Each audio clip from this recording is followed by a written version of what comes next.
Hello, my name is Nicieza. I'd like to welcome guys to my channel. Today we're going to talk about Deadpool, one of my all-time favorite characters. Even though, as of late, I feel like he's overly exposed. Marvel uses him too much. Sort of have the same feeling with Deadpool now that I had with Wolverine back in the early 90s when he was like in every single comic book series. And we're not going to cover this particular story. It's really good. We're going to cover it very briefly down the line. We're gonna actually talk about Deadpool's first miniseries. It's called The Circle Chase. It's really good. That's where I discovered the character first time in the story. This is one of those like spotlight type of videos where I want to talk about how I discovered the character in the first place and sort of talk about Deadpool's evolution over time, because the Deadpool that we got introduced way back in New Mutants 98, he's very different compared to the character that we have now. And when I sat down to read The Circle Chase, Deadpool's first miniseries, like he's cracking jokes and stuff like that, but nowhere near the way he's doing nowadays. He's not as absurd. There's no fourth wall breaking, obviously, but he's still a pretty interesting character. And a lot of basic aspects of Deadpool's mythos are established in that first story, written by Fabian Nicieza, and art. Fantastic art by Madureira.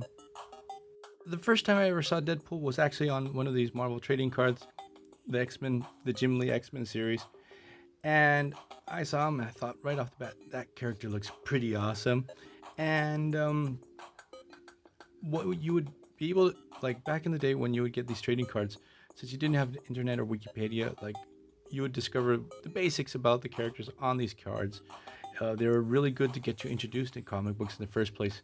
You would know who is who and stuff like that. But Deadpool's card didn't bring too much information. That he was tied to Weapon X, that he's one of the world's deadliest assassins. With his stats, he obviously has no energy projection, mental powers, strength. He's probably at peak human here. Fighting ability is level 7.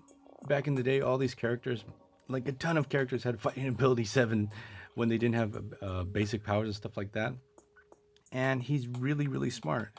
Level 4 of intelligence. That's sort of a thing with Deadpool back in the early days. Like he was cracking jokes. He was already the merc with the mouth, but he was more cunning, a little bit more of an evil streak to him. This is Deadpool's character sheet that came out in the early 90s. You can see that it's built, like obviously there's differences with the costume.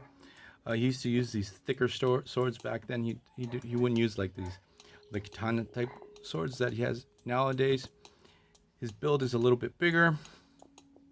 He's more buff, and this particular character sheet would cover everything Deadpool did up until X-Force 14 to 15. And a sad thing is, I have to tell you guys, I do have Deadpool's first appearance, but I don't have any other Deadpool appearances in X-Force. Sadly, at least where I live, Argentina, it's like impossible to get obviously old school backed issues, old school X-Force, and for some reason none of the editorials have actually put out a compilation of X-Force early days, so that's like a big hole in my collection. I wanted to focus again on Deadpool's powers. So his intelligence is normal. His strength, speed, stamina, durability, agility, reflex, all enhanced human. And there is no mention to a mutant healing factor. This would come further down the line. There is a lot of mention of Deadpool's old associate, Mr. Tulliver. That's going to be a major part of the story that we're going to cover, the Circle Chase. So without further ado, let's get into that story. So let's get into the Circle Chase, this 4-issue miniseries, the first one for Deadpool. It's a pretty good story. Before I spoil the hell out of it, it's worth the read. It's a lot of fun. The story holds up. Some basic aspects to Deadpool's mythos are established here. The art by Madureira is just fantastic. Fabian Nicieza, his writing is really good. We have a merc with a mouth, but he's not as bizarre or as funny. He's cracking jokes, but nowhere near to what he's doing nowadays. There's no fourth wall breaking, no bizarre and crazy antics. What had happened prior to this is that Mr. Tulliver the guy that used to hire Deadpool for his contract kills, seemingly was killed in the pages of X Force, and now everyone wants to get their hands on Mr. Tulliver's will, and there's also a hit on Wade, so every mercenary out there is out to get Wade too. And I don't remember Mr. Tulliver. I'm pretty sure he faked his death. I'm working off memory. I'm not sure if he was actually Cable's son or Strife. It was something weird like that. I like put in the comments below what was the lowdown with Mr. Tulliver. The introduction of Weasel. I'm almost 100% sure this is the first appearance of Weasel.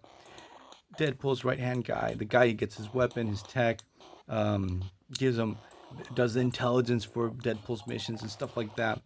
Gives Deadpool the lowdown about Tulliver's will. That's why everyone wants to kill him. And Weapon X crashes at Weasel's safe house. Obviously, there's a lot of bad blood between Weapon X and Deadpool, especially over their respective relationships with Copycat. Copycat used to be Deadpool's girlfriend. Now she's Weapon X's love interest. These guys are always at each other's throats. Also, in the pages of X Force, Black Tom Cassidy was almost killed. He was taken to the lab to do genetic experiments on him to save him, and something goes horribly wrong there. So we get a brief battle between Weapon X and Deadpool over the whereabouts of Copycat. None of these characters know where she is, and when they do realize that they don't know where she is, they stop fighting. They realize that the whole fight is just really stupid. What this lab did is like they fuse Black Tom Cassidy with plant or wood or something really weird. So here we have that transition into Black Tom's. It's gonna take a while, but his whole situation that he can communicate and become part of plants and that whole weird thing. He sort of becomes like Plant Man too, something like that, as the years progress. Now, basically, his powers are stronger. There's actually going to be a second miniseries focusing on Black Tom Cassidy and Deadpool. That's also we're going to cover on this channel down the line. So, what happens is Deadpool is able to get his hands on the will, but when he thinks he's off scot-free, he takes down all these mercenaries. He's blindsided by Juggernaut and Black Tom Cassidy because Black Tom also wants to know what's on that will. In round 2, Deadpool confronts Black Tom and Juggernaut actually on a 747. And here we see Deadpool using his wits. That's sort of a big part of Deadpool as a character too, that he's not always doing crazy stuff. He's pretty smart. He knows he's not going to win Juggernaut in open combat and tricks Juggernaut. He's able to steal the will. He throws Black Tom Cassidy outside of the plane at maximum altitude, and Juggernaut jumps after his friend. So here we get the introduction of the main villain of the series. His name is Slayback. He's Deadpool's first original bad guy, and you don't see him pop up too often. Like I've seen him 1 or 2 times outside of the story. He even got his own trading card in Marvel Series 4. They were like sort of building this character up to be the next big Sabretooth, like one of these arch nemesis with claws, and it's dangerous and he kills people and stuff like that. It's technomorph, and he can make claws and daggers and stretch and do weird stuff. Then we get this other group of mercenaries called the Executive Elite. They're led by this guy called Comcast. What a weird name for a character. And the thing is, this character is actually be an important character later on in the Deadpool and Cable series. They're going to rename him, call him Black Box. So obviously they also want to know about Tulliver's will. They probe Wade's mind, so we sort of discover a little bit about Wade's relationship with Copycat, and now for some reason he had the lever. Wade gets saved by Weasel, and just look at the art. It's just fantastic. And actually, this issue 3, was the first time I ever got a comic book with Deadpool in it. And I thought it was just really awesome back then, and I still think it is now. So they discover within the will, there's like this secret weapon that's actually this android. He used to run around with Strife. His name is Zero. That gets captured by Slayback, and then at the end of the story, we get the final showdown, a three-way battle between Deadpool, Weapon X, and Slayback. And the interesting thing is that Zero is actually his main function is to stop war, and destroy all weapons. So when he gets activated, all these characters who are basically living weapons, powers start going on the fritz. Also, Slayback punches a hole through Copycat. Copycat tries to save Deadpool's life, and again, it's not established.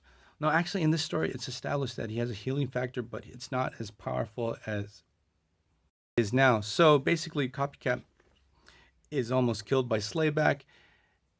Wade saves her life, because he has to make a deal with Zero to abort his mission with the whole thing of stopping all wars and weapons, so he can use his powers to help save Copycat. Copycat not only is a shapeshifter, she can sort of copy the other people's powers that she's shapeshifting as.